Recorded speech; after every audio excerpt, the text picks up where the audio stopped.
Okay, I'm gonna be fighting this gorgeous woman in the ring. We're gonna give it our best, but damn, she's gorgeous. Okay, I'm so sorry if we're gonna be boxing our faces. It's like, Oh, she looks like she has a very kind face. That's the honest one. I was like, okay, now I feel like I really need to fight. Locked in tight, eyes on fire, feel the heat, pressure rising higher. Black eye, we don't bend, we don't die. Black tie, black eye, get hard fast, stay alive. Black tie, black eye, no way out, no alibi. Ladies and gentlemen, welcome to Black Tie, Black Eye 5, the podcast, sponsored by Odds on 5. So, this episode is with two amazing human beings, and they're going to tell you all about themselves as we go through this. First is Dr. Quincy Raya, who has been part of this event for the last 3 events. Mm-hmm. And she reached out to me last time and she says, Jamie, I want to actually fight in this event. I was like, yeah, okay, sure. I hear this all the time. And she was the first person that actually put her name down to fight.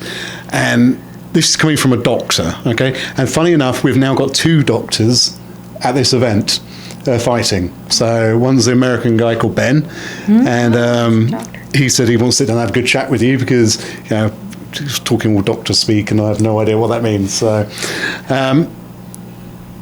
why did you actually want to do it? I mean, you're an accomplished doctor. You're building businesses. Your network's amazing. Why do you want to step in the ring and be punched in the face? Well, I've been boxing for fun, but it's a different way of looking at it. And I'm a very aggressive ADHD person behind the doctor facade. You know, I have a patient face, like serious, clinical, effective, passionate. But then you have that side of you that just goes, I want to get this out, right? You scare the crap out of me. I'll be honest, you're such a strong human being that when you speak and you say something, I listen. And my mind drifts off all the time, but you speak, I listen. And I think that's a wonderful thing. So I don't know what it's going to be like for you in the ring. Like, if she tells you off, you're like, what are you going to do? You're going to punch back or you're going to listen? I keep interrupting, but carry on. Well, as you said, I've been working with you for the past 3 years. Let's say it's working, supporting you. I've always I brought a few people to sponsor last year, always invited people, and I love children, although I only have one. And I have this personality of always trying to give back. And if you give back and you can present that other side of you and help other people, and I think it's just overall a great thing. And why not, right? So this year you're actually one of the main sponsors and you've got Team Raya right here. So Tell me about Raya Clinic. Tell me all about that.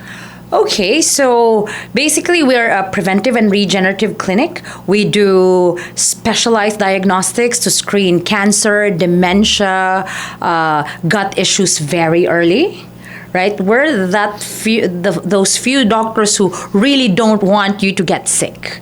Because, of course, disease is a business. But, of course, there's a big population of people who also are very proactive about their health. So we see those patients, right? You don't want to look old, you don't want to feel old, you don't want to feel weak, and that just makes you that ideal demographics to also watch this, right? They want to see successful people who are fighting for a good cause. Secondly, when people are looking good, feeling healthy, they want something more. And they're like, Dr. Quincy, is there something more than supplements, hormones, a few aesthetic injections? And then I was like, yeah, actually, stem cells.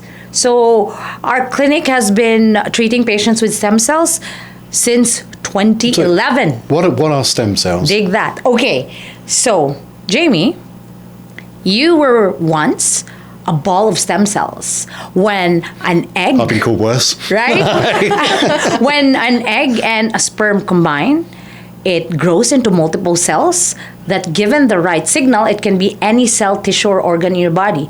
That's a ball of stem cells. And these stem cells have the capacity to be any tissue, or it can have a regenerative capacity, right? So when you give it to, say, the knee, an aging knee is osteoarthritis.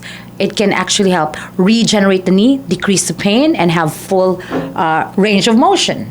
So Wow. it's actually the future of medicine, one of the future of medicine. So from prevention, patients actually demand more and they want regeneration and rejuvenation. So that's what I've been working on since I became a specialist in 2011, basically.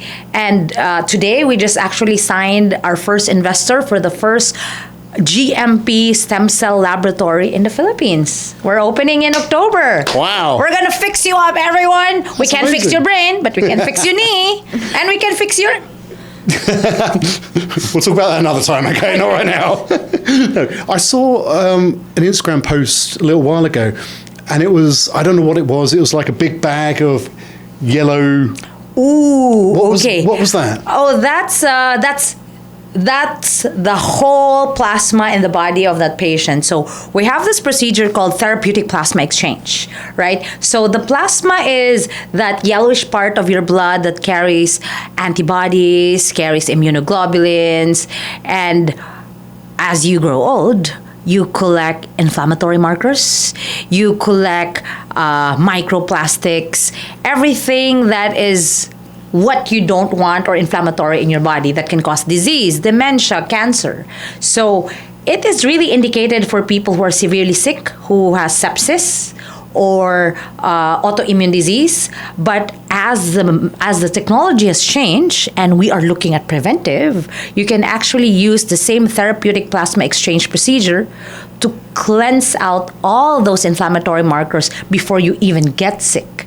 So what you saw in my photo is I actually replaced Sign me up. the Yeah, whole awesome. plasma that I've had and collected all the toxins in my past 27 years. Okay, sorry, 47 years. So 21. I'm 21 too. we wish, but it's okay. We didn't have a lot of money when we were 21. True. So we're good. I went on a holiday with a couple of friends last year, and we sat there and we'd had a few drinks, we enjoyed ourselves, and we're like, we're just like kids with much bigger pocket money nowadays. Exactly. And now we've got to enjoy it. So I've known you for a number of years now, and I really do appreciate everything you've done for the black tie. And obviously we'll go on to the reason why we do it for Virlanie and everything in a while. But Jen, so I've only met you recently, and tell me about yourself. Tell me about where you come from, and why did you decide to jump into black tie? Okay, I have been very active in the animal rescue industry. Actually, I've spent the last 5 years in Vietnam building a rescue cafe. No way. Yeah, the first of its kind, actually. What type of animals? Sorry? What type of animals? Dogs 1st, and I've just then... got I thought there's a dogs. giraffe or No. elephant. You know, Rhino, rhino. Thailand, elephant, right? I wish. But that's the thing. It's like I'm basically someone who has this vision that when we start businesses now, it should be something that kind of like benefits and builds people and planet as well. So that's why in Vietnam, first thing I did was go to a shelter and adopted my dog because I went there for love. I went there for love. And I said, I think I'm going to need more emotional support. I think Did you lose the love or to support this love? I lost the love. It's... I see. I think I need to leave. I don't think I'll be in this Okay. conversation. No. But I hate men. Ooh. But going to the shelter and seeing how dedicated the Vietnamese people were, and actually like every rescuer, how dedicated they are, that they would really forsake actually any opportunity to benefit just themselves. They're trying as much as they can to save as many animals as possible. And so that's why, like, I immediately realized, like, there has to be a way to make this more mainstream. Because people always think, and that's what they think about rescue, is like, oh, it's so good that you do that. Dude, every one of us can be part of rescue. And it's not just rescue animals, it's rescuing lives, longevity, happiness, the world. And I truly believe that's who we are as people. So, you know, who I am, I'm a relentless, pessimistic optimist. I believe in the worst, but I also believe that we are capable of really contributing to the best. So, how much of your life is actually dedicated to animals? Right now, actually, they're the only reason I'm going on. Again, like, I did go through a hard time. That's actually why I ended up, like, saying, you know what, actually, I can fight.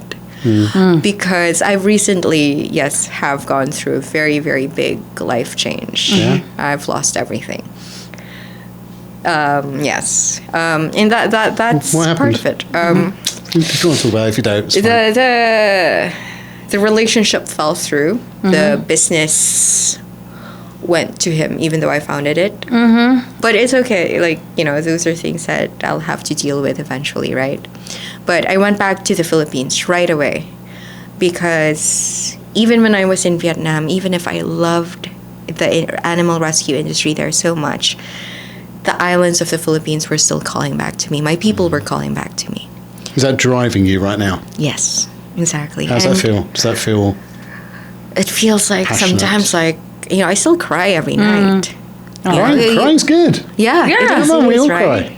Right? Like, you know, you genuinely loved something and then you went through something terrible that kind of like, it almost feels like a rebirth.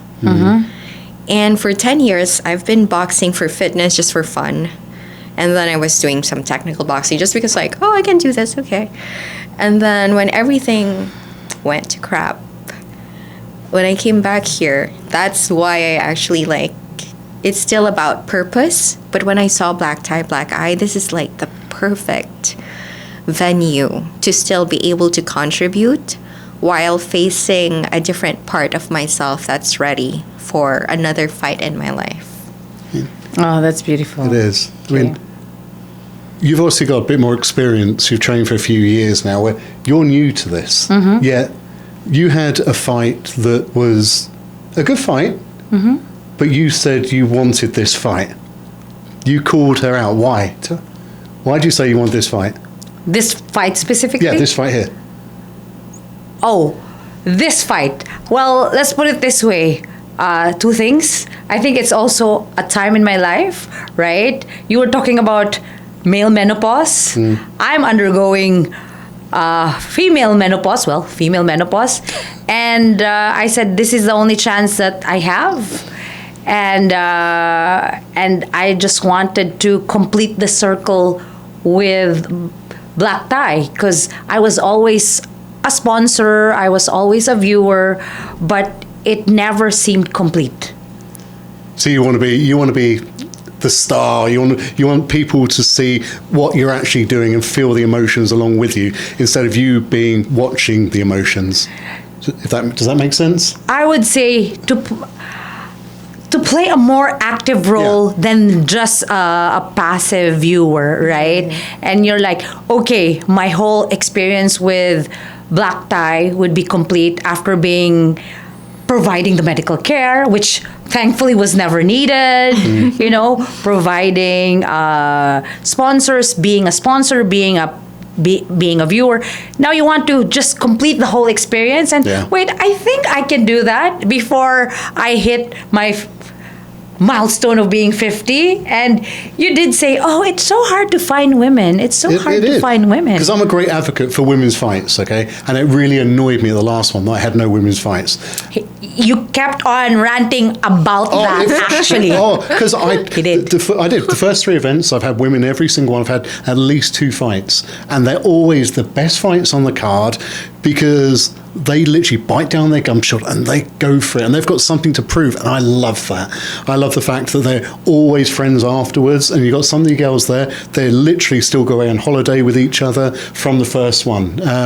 you know half of them from Chagall. Yes, yes, Bianca. Bianca, yeah. I'm really now always talking to Kyra. Yeah. So it's pretty good. She's fighting, by the way. Bianca is fighting Oh, yeah. pro on Sunday. I Yeah. also sponsored that fight I was tempted to go down there. amazing. I've in got to go. Siargao on Sunday. I Come saw on. that. It's Muay Thai she's fighting, isn't it? Yes, Yeah. it's That's crazy. You amazing. know, funny. I was like, so it's very hot there. Anywhere in the Philippines, I said, oh God, I should stop drinking. I should actually box here for once. I was there for a week, didn't do any boxing, and then I saw her. I was like, girl, what's up with you? She was like, I'm fighting in 2 weeks. I was like, bro. She said, yes, Muay Thai. Are you crazy?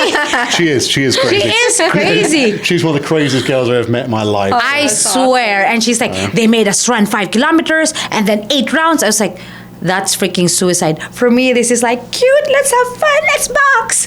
So it was pretty good. And then everybody in Siargao was supportive. I'm like, I'm fighting, you better like push me. Because in the boxing side, I'm more like, chill for fun. So I actually played more pickleball there than I did boxing because pickleball's fun. You're with 6 to 8 people. Boxing seems more like you and your trainer. So I was playing more pickleball, but picking up more glasses than I should have been boxing, unfortunately. So I hope I will not do Siargao. I will do Siargao proud because I'm not from Siargao. I'm originally from Cebu. Yep. But I studied here and studied around the world. And then I went to Siargao in 2019 because my daughter is a surfer.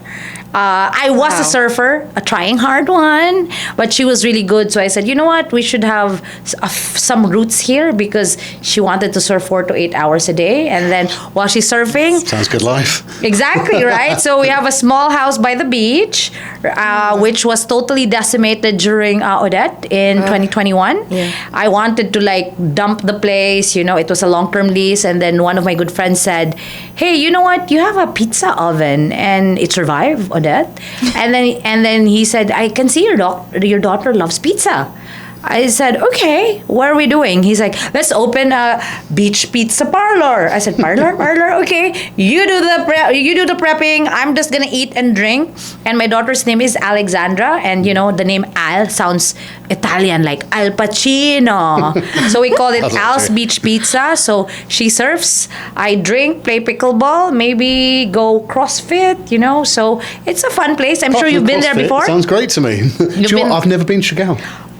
Oh. I've never What? No. I know. Unacceptable. Yeah. I've got to go. I know I've got to go. I was thinking about going on Sunday for Bianca's fight. Going. So yeah, I was thinking about it. Okay. So The PAL flight is 11,295 one way. how She's got crazy the is price. flights within the Philippines are ridiculously expensive. It's cheaper to fly to Vietnam, Exactly. Cambodia, Yeah. than it is the internal. It drives me bonkers. It is freaking crazy. They cut the direct flight effective March 1, 2025. So you have to go through Cebu or you go to Clark. So it's not anymore that easy. It's a pain in the neck. So, It's a freaking pain in the neck. But they're very active with boxing, Muay Thai, CrossFit. Yeah. Very sporty bunch. And SOS I always down have there, fun. Yeah, SOS, yeah. okay, if someone gave you 10 million pesos, Okay. 10 million pesos right now, but you cannot spend it on yourself, Oh. what would you do? Ooh. Okay. Wait. I have one. Go on then, you go first. Go on, give it to me. Okay, so funny story. So you are into, this is a related story. Yeah. Animal shelter. So actually, I'm working on a women's shelter for Siargao because they don't have a women's shelter for women who are victims of violence. Yeah. And then my daughter, we actually have 2 rescues. Rescue dogs, so not elephants. And then my daughter actually said, I want to open a rescue for dogs. And I said, Anak, it's not so effective. And she said, but you know what? If you put women who are victims of violence and you put dogs together, they actually help each other psychologically. Wow, my daughter just really, I was like, shoot me how smart this kid is, right? So that will be what I'll be doing. a women's shelter. I have a 500 square meter land in the north that I can use and just build it from there. Love it. How about you? Okay, 10 million pesos. Actually, that's a really. I wish I could get that 10 million pesos because the thing is, like, the dream has always been. After coming back here, I established a Rescuers Academy, which is basically it's all about just reconnecting people to understanding that every life on this planet is relative to us. We're not just human beings. We're not the apex. We need to be able to relate with the animals, relate with the planet, relate with the environment. And what I've wanted to do all this time is to actually create like a summer camp where parents can send their kids to be able to really interact with more animals, with more nature, to be able to know how to plant food, grow food, and really that self-sufficiency and connection with what really matters. So 10 million pesos, that would go a great amount of like helping kids, like in Virlanie Foundation, right? Like this is what we're about. It's like the generation, the young generation is the future that will change the world for us. Yeah, because kids are so stuck to their phones, their iPads. I mean, I know that I have a daughter. I try to fight with her about it. Like, you go to school Monday to Friday, you only get your phone on Friday to Sunday. You know, I think that's great because it's about time for children to really, really go back to the roots, the physical roots and the emotional roots, ground back to nature. Because when I went to school, which we don't have anymore, I don't know, I went to St. Teresa's College in Cebu. We were actually grouped into 5 groups. We were always grouped into 5 groups, right? And we were given a plot of land to plant in, and it was a contest, right? So group 1, this quarter you're going to grow singkamas. What's that? What's the English of singkamas? Turnip. Water radish. Turnip. Turnip, right? Turnip. So basically, we were given those, whatever that, like, and then it was a contest. Which group can produce the most turnips in kilograms? Meaning you tended to your soil, and there is pride to that. You see how competitive she is, can't you? She's like, I've got the biggest turnip here. No, really. But it was multiple turnips, but it was also teamwork. It was teamwork. Yeah. You know, you're busy with school.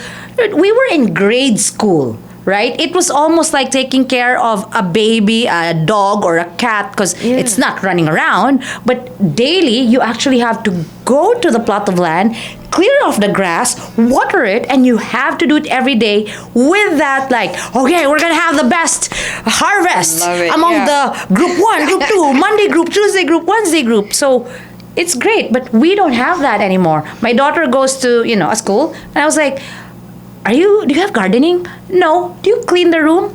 No. We cleaned our rooms and we took pride. Yeah, every day there are cleaners. Yeah. Well, I didn't think we'd be talking about turnips today, I'll be honest with you. No, turnips and cleaning. But it's like in relation as what she said is there's that care, there's that going back to nature, and there's still that pride of your accomplishment, and there's still competition. Yes. I mean, life is a competition.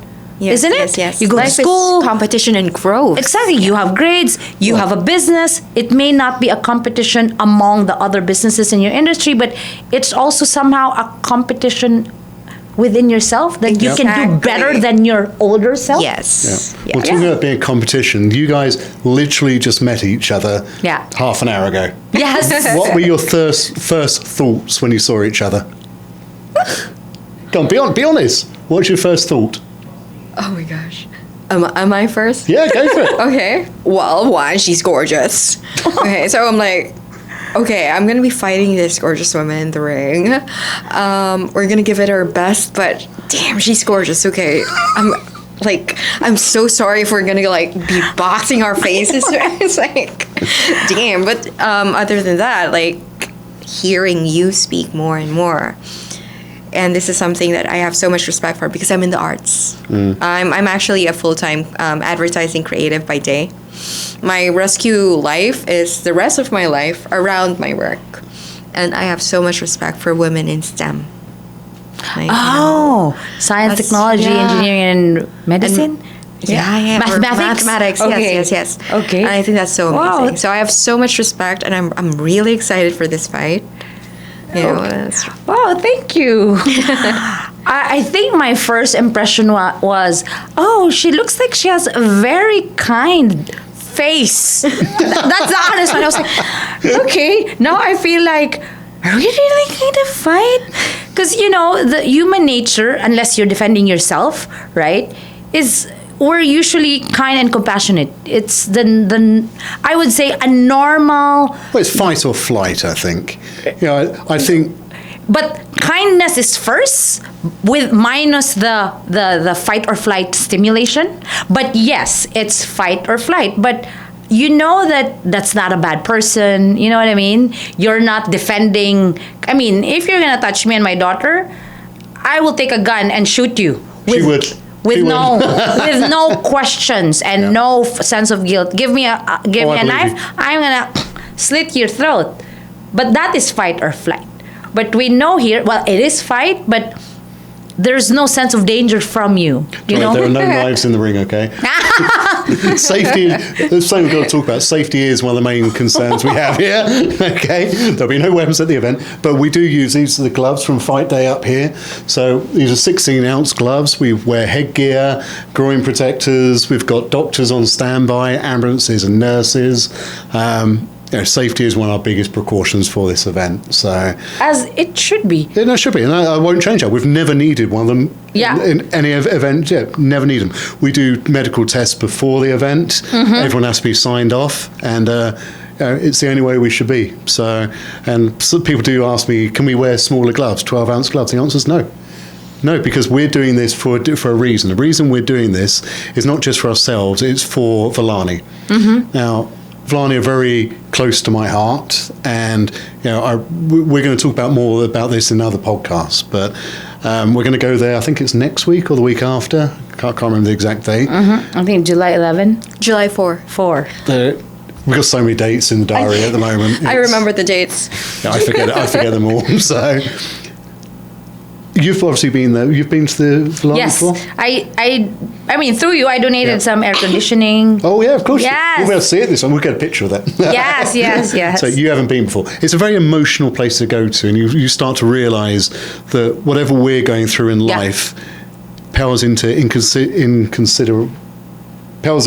something with what they're going through, because these kids are the happiest kids you're ever going to meet in your life. They're smiling, they're jumping around, they're hugging you, and yet they're all sleeping in a dormitory for 20 people, and they've got nothing in their lives. So you getting in the ring, fighting each other, raising money is changing lives. And for that, guys, I want to thank you ever so much. And at the end of the day, it doesn't even matter who wins and who loses. It's you're doing it for a reason.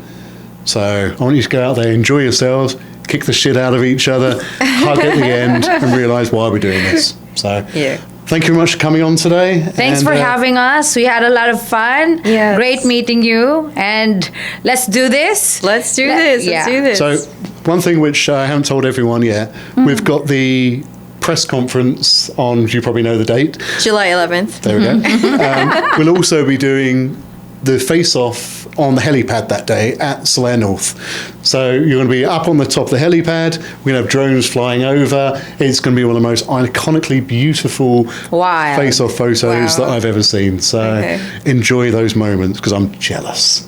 Oh, okay. Thank you. Thank you, Sounds guys. fun. So awesome. Looking forward. Yeah. Cool. Thank you. Locked in time.